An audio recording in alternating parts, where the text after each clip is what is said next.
Hello friends, नमस्कार and welcome to समाधान। साथियों, उम्मीद है कि आप सब अच्छे होंगे और स्टडी भी आपके अच्छे तरीके से चल रही होगी।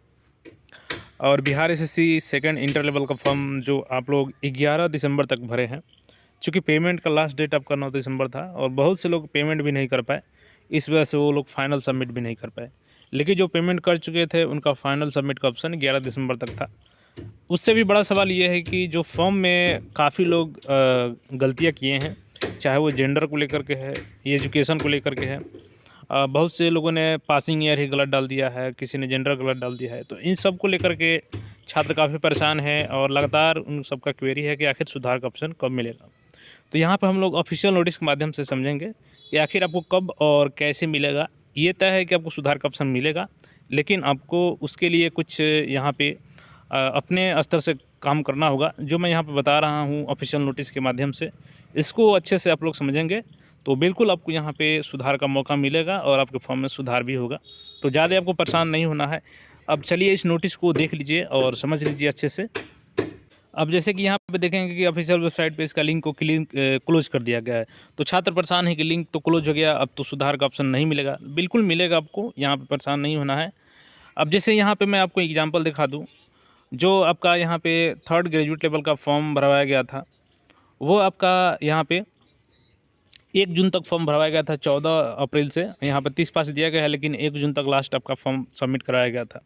अब 1 जून के बाद से जो छात्र फॉर्म में उस समय गलती किए थे, उनको अपडेट करने का लिंक नहीं मिला और यहाँ पे देखेंगे तो 1.5 महीने बाद उनको लिंक मिला था। और कैसे मिला था, यहाँ पे उसको समझ लीजिए। अब जैसे कि यहाँ पे देखेंगे तो फॉर्म भरने के 1 महीने 20 दिन के बाद से यहाँ पे ऑफिशियल नोटिस जारी किया गया था थर्ड ग्रेजुएट के बाद के। तो इसमें मेंशन किया गया था कि तृतीय स्नातक स्तरीय संयुक्त प्रतियोगिता परीक्षा में, जो कि 14 अप्रैल से 1 जून तक फॉर्म भरवाया गया था, और उसमें जो ऑनलाइन आवेदन समर्पित हुआ था, तो उसमें अभ्यर्थी बहुत सारे गलती किए थे और उसमें सुधार के लिए वो लोग आयोग के पास गए और वहाँ पे उन्होंने लेटर आयोग को सौंपा। यानी सभी अभ्यर्थी अपने अपने स्तर से वहाँ पे जा कर के सुधार के लिए लेटर समर्पित किए थे कि हमें सुधार का मौका दिया जाना चाहिए, और आयोग ने उस पर एक्शन लिया। तो बिल्कुल ऐसा नहीं है कि अगर आप जाते हैं आयोग में और आप वहाँ पे अनुरोध करते हैं तो आपके अनुरोध को बिल्कुल इग्नोर किया जाएगा। बिल्कुल नहीं, आप उस पर ध्यान दिया जाता है। तो आप लोग जितना अधिक से अधिक संख्या में वहाँ पे अपना एक एप्लीकेशन दीजिएगा कि हमारे फॉर्म में ये गलती हुआ है, सुधार का मौका मिलना चाहिए। तो यहाँ पे बिल्कुल हर बार मिलता है सुधार का मौका। आपको अब बैठना नहीं है, आपको इसके लिए आयोग कार्यालय जाना होगा, वहाँ पे लेटर देना होगा आयोग को।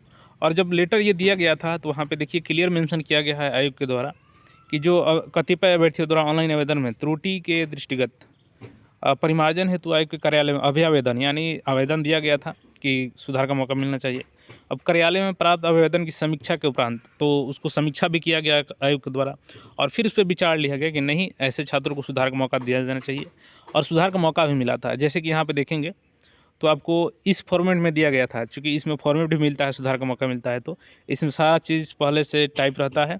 आपको यहाँ पे आपका कॉलम में जैसे कि नाम गलती है तो नाम लिखना है, और ऑनलाइन आवेदन में जो गलती भरे हैं जैसे राहेल कुमार, तो एग्जाम्पल में राहेल दिया है, और सुधार करके वांछित सुधार क्या चाहते हैं उसको यहाँ पे मेंशन करना रहता है। इसी तरीके से जो भी आपका गलती है, father's name, DOB, educational details, lines यहाँ पे कॉलम में दिया रहता है, जिसके लिए अलग से आपको फॉर्मेट भी BSSC उपलब्ध कराता है। जैसे कि यहाँ पे देखेंगे तृतीय स्नातक स्तरीय में ये दिया गया था फॉर्मेट, और इसमें आपका नाम भरना था, पिता का नाम, यहाँ पे पंजीकरण संख्या, यहाँ पे पता आपका भरना था, और जो गलतियाँ हैं यहाँ पे कॉलम में डालना था कि ये गलती है और क्या गलती इसमें भरे हैं और उसमें सुधार करके क्या करना चाहते हैं, यहाँ पे दिया गया था। और इसमें आपका हस्ताक्षर दिया गया था, आपका नाम, आपका पंजीकरण संख्या और मोबाइल नंबर दिया गया था। और इसके लिए आपको जैसे कि अगर आप जेंडर गलती है तो उसके लिए साक्ष्य आपका होगा सर्टिफिकेट से कोई रिलेटेड डिटेल्स अगर गलत डाले हैं तो उसके लिए स्व प्रमाणित, यानी जो आपका आवेदन होगा उसके साथ में सर्टिफिकेट का आप उस पर साइन करके लगाएंगे। तो ये था, और कैसे करना था इसको। यहाँ पे इसको आपका जो भी सुधार था तो आपके मूल जो आवेदन पत्र था उसके साथ में आपका जो भी सुधार वाला था, ये जो हमने प्रपत्र दिखाया उसको भर करके, और साथ में जो उसका रिलेटेड डॉक्यूमेंट्स था उसके आधार पे सुधार चाहते हैं तो उस सबको अटैच करके और एक PDF को यहाँ पे लॉगिन करने के बाद उसमें अपलोड डॉक्यूमेंट्स का ऑप्शन आता था, और उसमें अपलोड करने के बाद आपका सुधार कर लिया जाता था। तो बिल्कुल इस बार भी आपको सुधार का मौका मिलेगा, लेकिन आप ऐसे बैठे रहेंगे तो नहीं मिलेगा।